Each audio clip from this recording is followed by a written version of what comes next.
Tumayo na po tayo mga mahal na kapatid.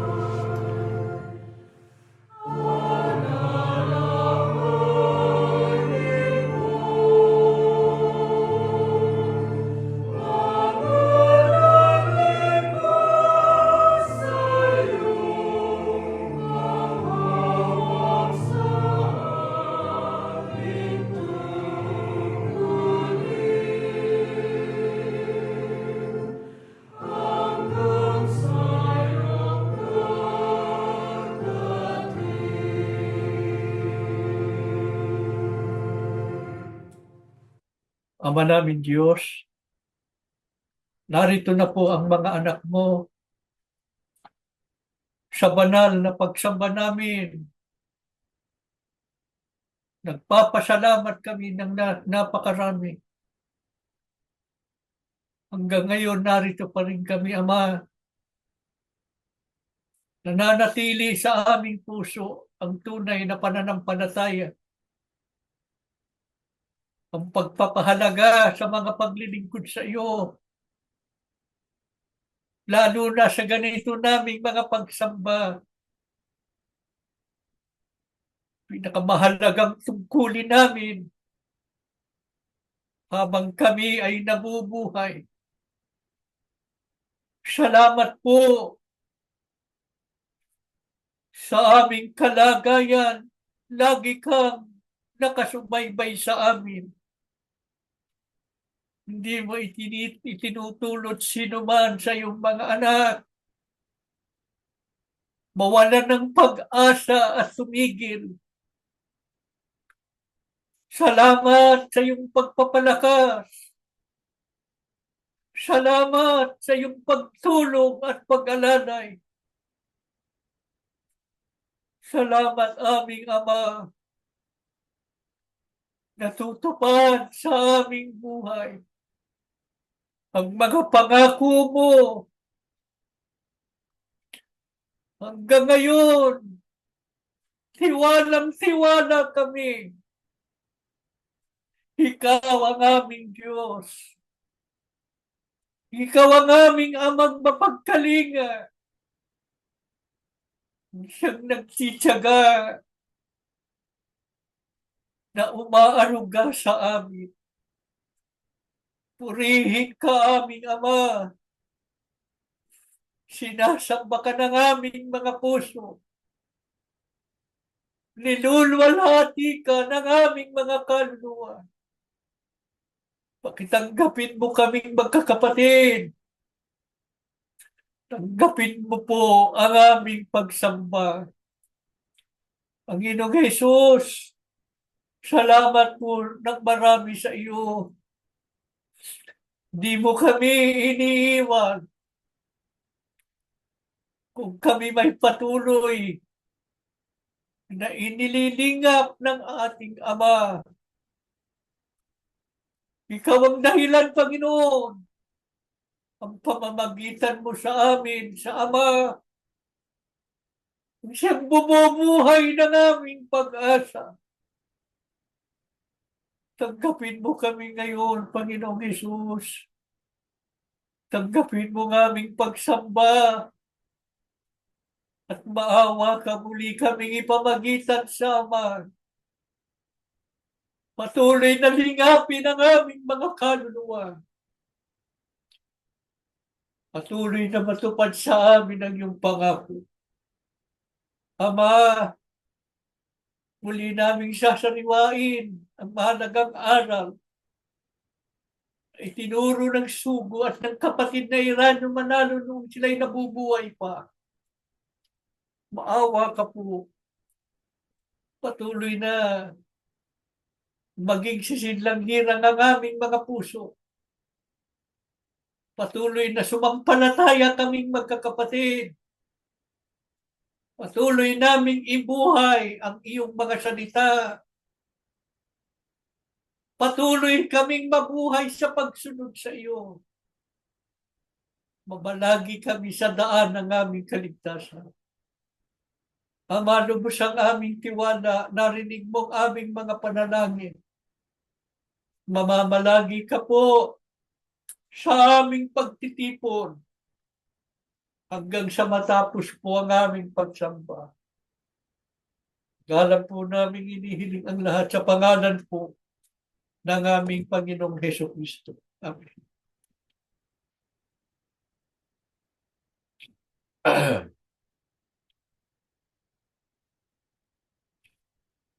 Mga mahal na kapatid,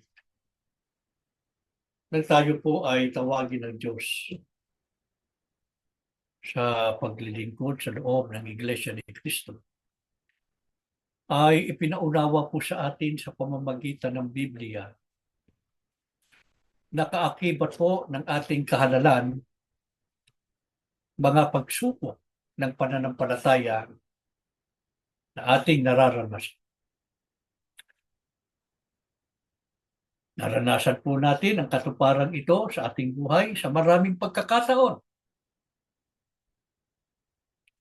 Subalit, ang pinakamabigat po na pagsubok ng pananampalataya ay naranasan po natin noong tayo ay manindigan sa katwiran sa gitna ng mga kasamaan at katiwalian sa Iglesia.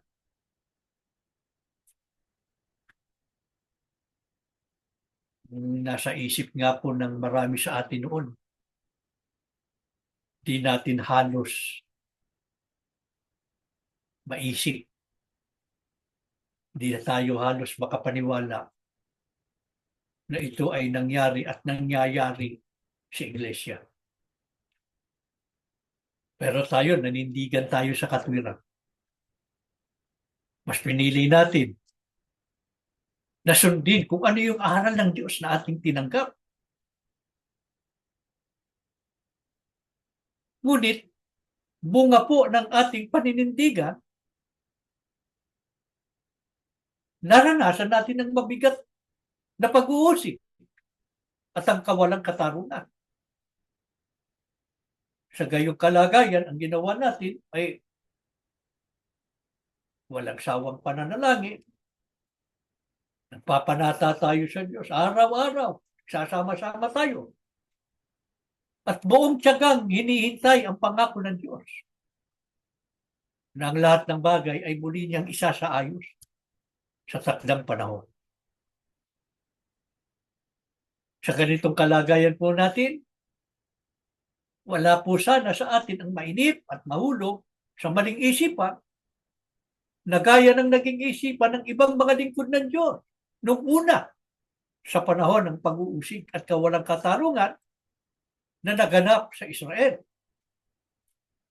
Ano po ang panagoy noon ng mga unang lingkod ng Diyos? Na maaaring ito rin ang pakiramdam ngayon ng iba sa atin.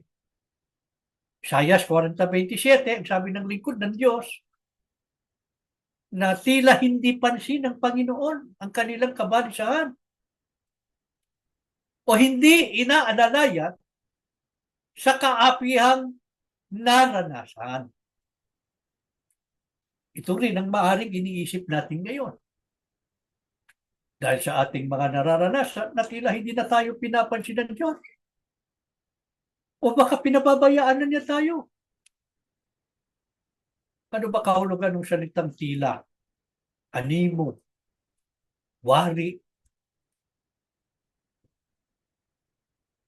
hindi tiyak. Diba? Walang katiyakan. Pakiramdam lang natin. Baka. Sa makatwid, ito ay maling akala. Bakit nahulog sa maling akala ang mga Israelita noon?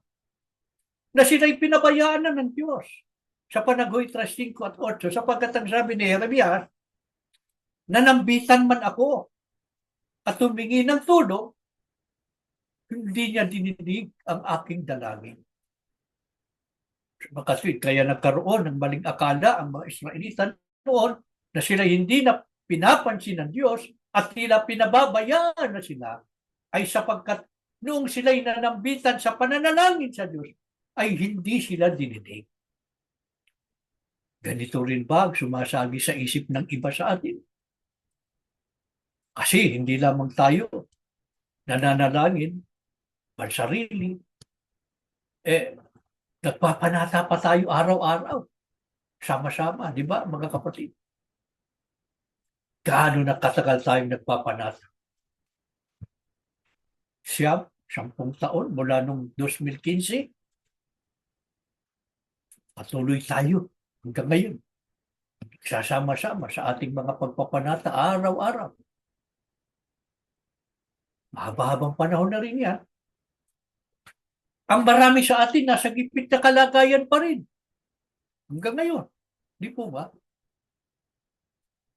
Marami pa rin mga nagtatago. Meron pa rin mga nakakulong. Hindi pa umiiral ang katarungan. Kaya baka may nag-iisip na rin na hindi na tayo pinahahalagahan ng Diyos. Dahil dito, anong maaaring nasasabi natin sa ating sarili? Tulad ng daing ng mga Israelita noon sa Panagoy 3:18, maaaring nasasabi rin natin sa ating sarili kung minsan ang daing noon ng mga Israelita. Na ang lakas at pag-asa nila sa Diyos ay nawala na. Sabi nga ng isang lingkod ng Diyos, ang lakas ko'y nawala at ang aking pag-asa sa Panginoon. Opo, kung minsan dinadalaw tayo ng panlulumo at tila pinapanawan tayo ng pag-asa. Ganito ang nangyari sa ilang mga kasama natin na hindi nakayanan ang tindi ng kagipitang sinapit sa buhay. Kaya sumuko. At ang iba'y bumaling sa paling pananampalataya. Natukso ng diablo. Huwag sana itong mangyari sa atin. Tayo na natitirang naninindigan sa pagsunod sa Diyos. Bakit po ba labis ang pamimigati noon ng mga unang lingkod ng Diyos? Kaya sila'y nanambitan sa paghingi ng saklolo sa Diyos. Sa Panagoy 2:11 hanggang 12, mapapakas at madarama natin ang panaghoy ni Jeremias noon. Dahil sa sinapit ng kanyang bayang Israel na noon ay isang bantog at pangunahing syudad sa kanilang kapanahunan. Ano ang kanyang daing noon? Ang sabi niya, namumugto ang mga mata ko sa kaiiyak, bagbag na bagbag ang aking kalooban. Matindi ang pagdadalamhati ko dahil sa kapahamakang sinapit ng aking bayan. Ano ba sinapit ng Israel noon? Ang sabi niya, nakahandusay sa mga lansangan ang mga bata at ang mga sanggol. Nag-iiyakan sila at patuloy na humihingi ng pagkain at tinumin. Nanlulupaypay sila na parang mga sugatan sa mga lansangan.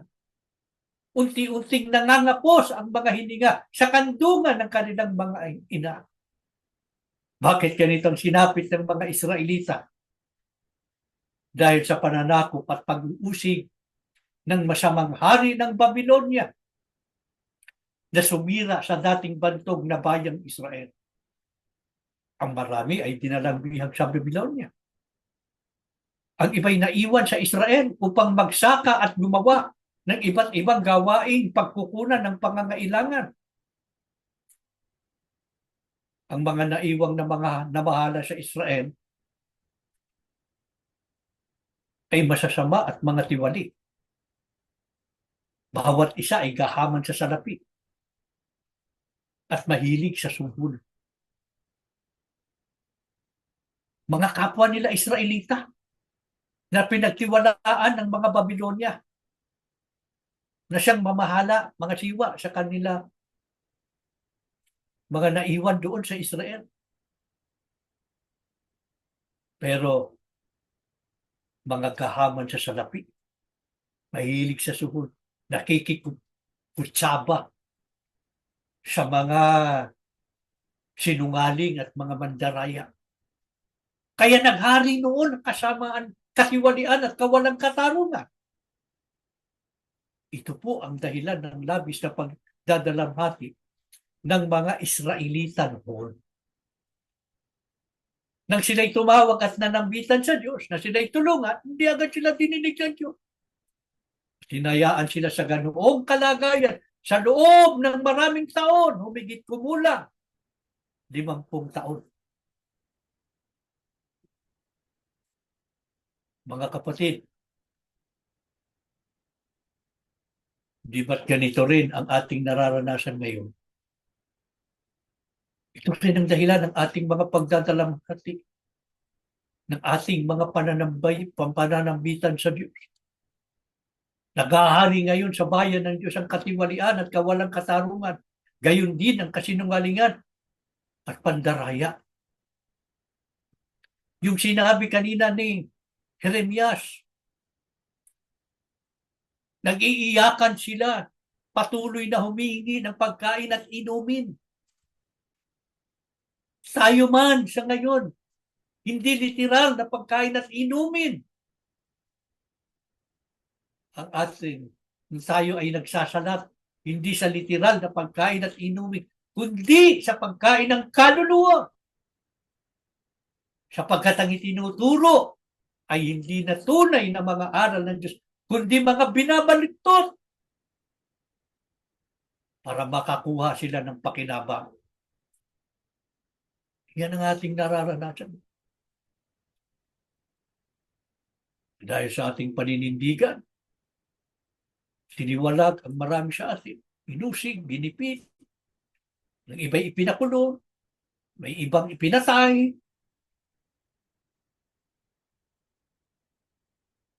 Kaya nga hanggang ngayon, mayroon pa rin nagtatago, di ba mga kapatid? Kasi nariyan pa rin ang panganib, nariyan pa rin ang banta. Sa gayong kalagayan ay walang katiyakan hanggang ngayon.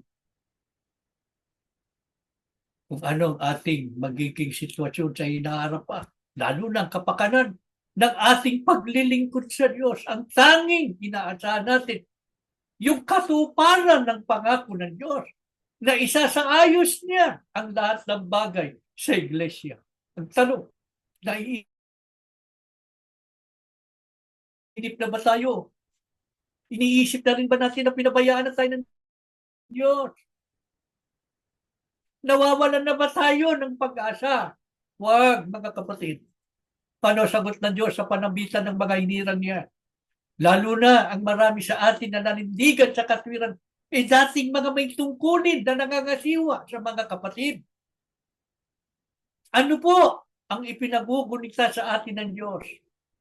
Sa Job 4:3 hanggang sa isang sabi ng Biblia, marami na ring tao ang iyong naturuan at mahihinang kamay ay iyong natulungan. Salita mo'y nagpalakas sa nandudupaypay. Sa mahina't pagod, pangaral mo'y umalalay. Ngayong ikaw na ang dumaranas ng matinding kahirapan, nawawalan ka ng pag-asa at parang nais mong mabuhal. Katumbas lang po ito, mga kapatid. Di ba ikaw ay may tungkulin?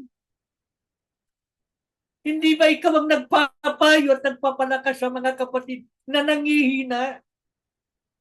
Bakit ngayong ikaw ang nagdaranas ng pagsubok? Bakit ikaw ang nangihina? Bakit ikaw ang nawawalan ng pag-asa? Ano ba sanang inaasahan ng Diyos sa atin sa kabila ng ating abang kalagayan? Ang sabi ng Biblia, di ba't may takot ka sa Diyos at masunurin sa Kanya? Kaya dapat magtiwala ka at magkaroon ng pag-asa. Sa makatwid, mga kapatid, ito ang inaasahan ng Diyos sa atin. Huwag nating bibitiwan ng pagtitiwala at pag-asa sa Diyos.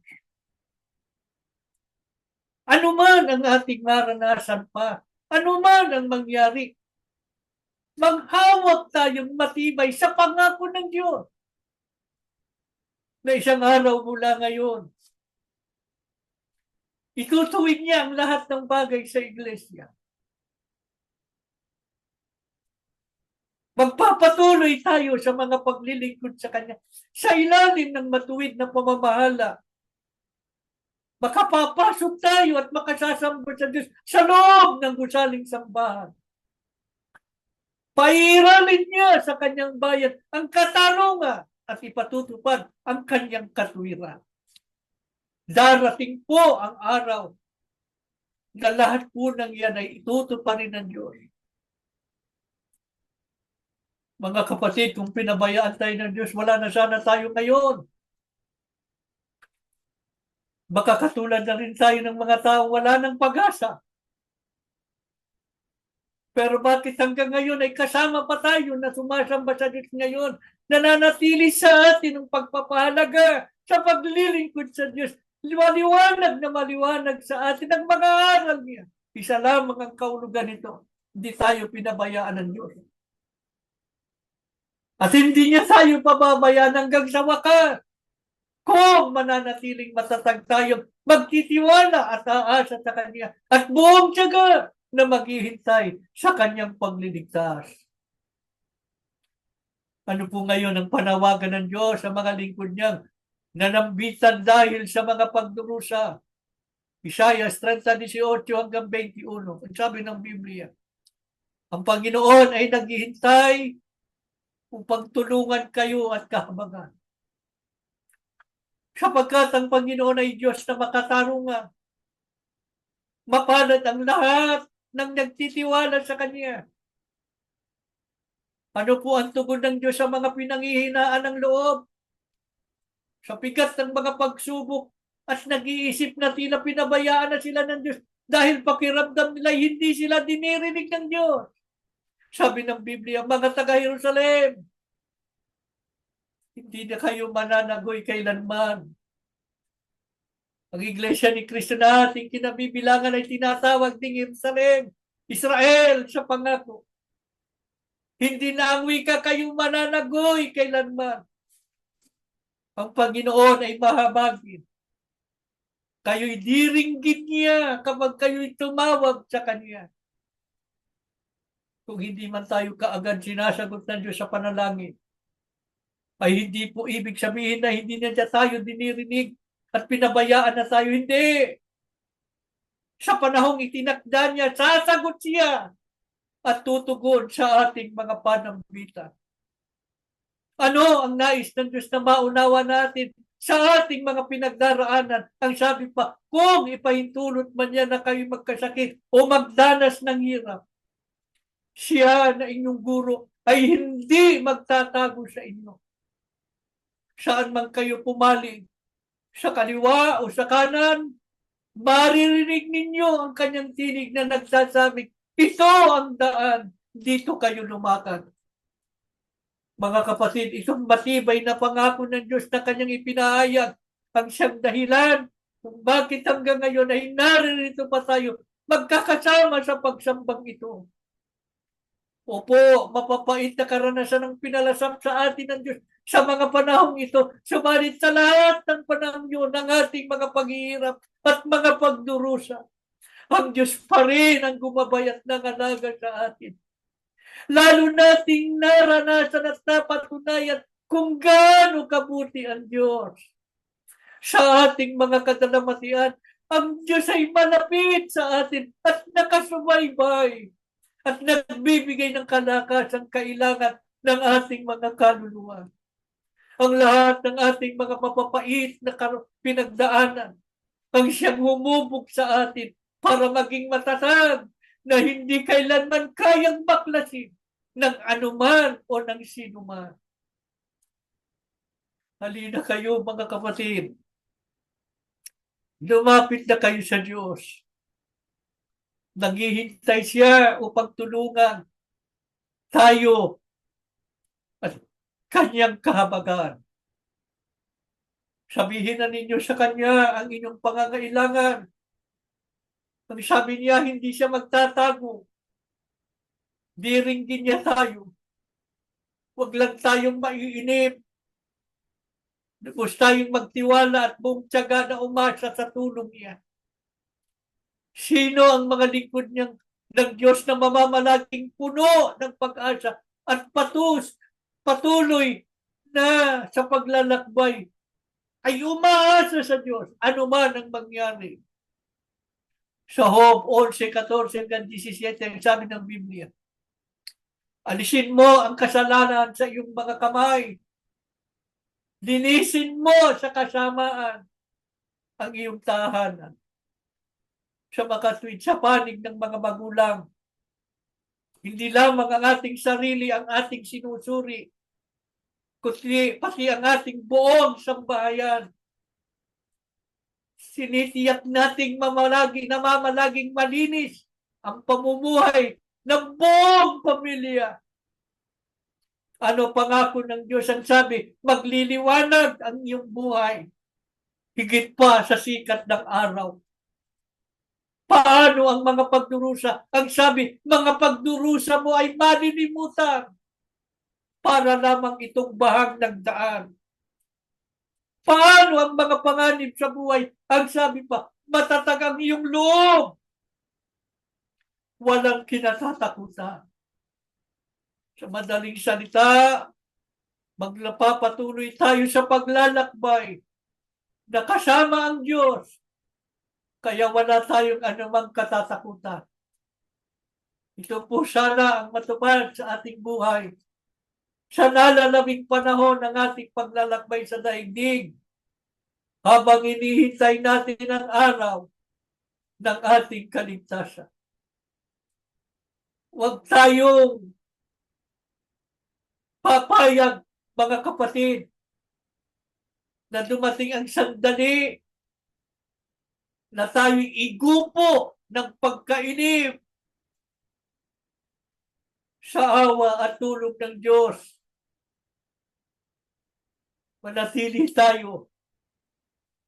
Nakatuon ang ating paningin sa Kanya.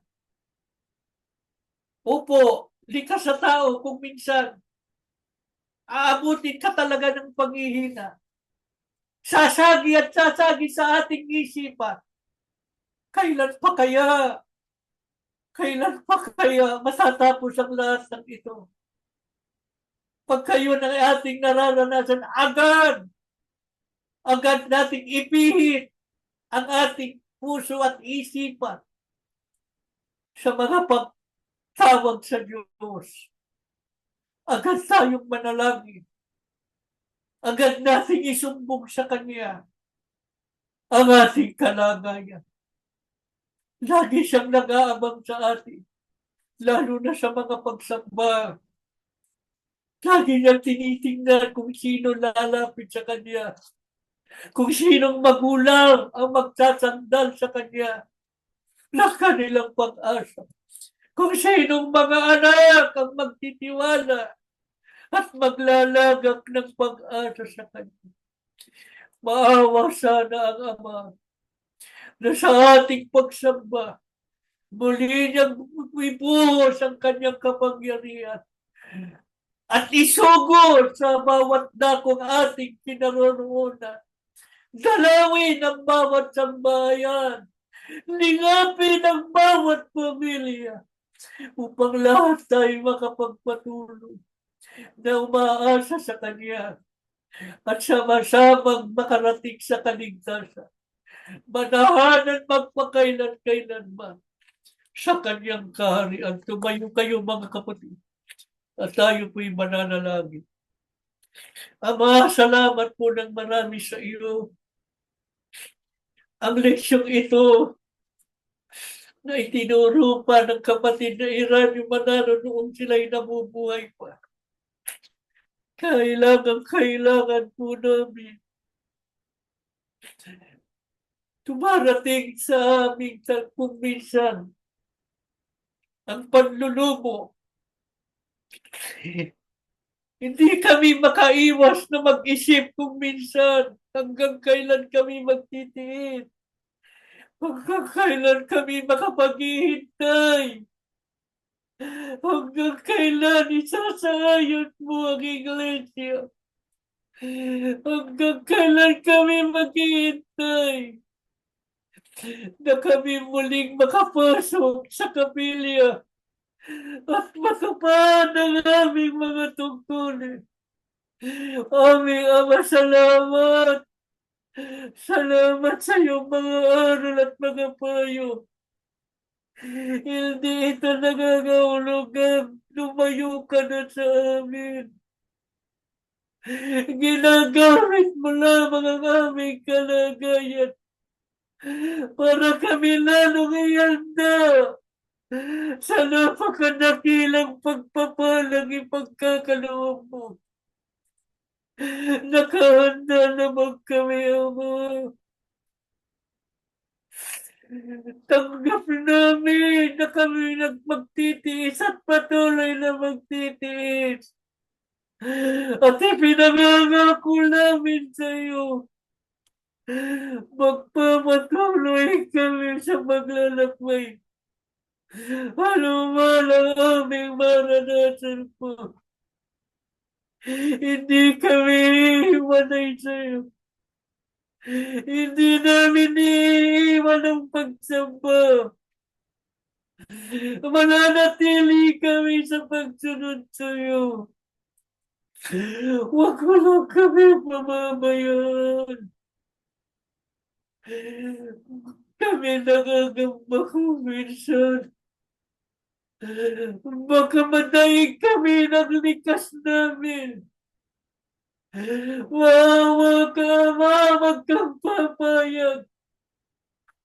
Pag kami nasa ganong kalagayan, agad mo kaming ibangon. Agad mong pagliwanagin sa puso namin ang iyong mga pangako. Ito namin ang aming paningin sa iyong mga salita. Tulungan mo po kaming makapagtiis hanggang wakas. Hanggang sumapit ang araw na muli mong itutuwid ang lahat ng bagay sa iglesia at kami makapagpapatuloy sa mga pagtupad. Lalo na sa mga pagsamba sa loob ng gusaling sambahan. Panginoong Jesus, ipamagitan mo kami sa Ama. Patuloy mo kaming alalayan at palakasin. Maawa ka, Panginoong Jesus.